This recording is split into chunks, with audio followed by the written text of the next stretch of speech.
अगर आप student math के हैं तो ये मल्टीप्लिकेटिव इन्वर्स आप लाजमी आपका सामना होता होगा हर बंदे का।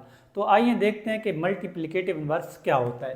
तो बेटा देखें, मल्टीप्लिकेटिव इन्वर्स जो होता है ना, दो नंबर कब एक दूसरे के मल्टीप्लिकेटिव इन्वर्स होते हैं, अगर दो नंबर को आप मल्टीपल करें और जवाब 1 है, क्या है 4 मल्टीपल 1/4, इन दोनों को जब मल्टीपल करते हैं तो क्या आंसर आता है 1।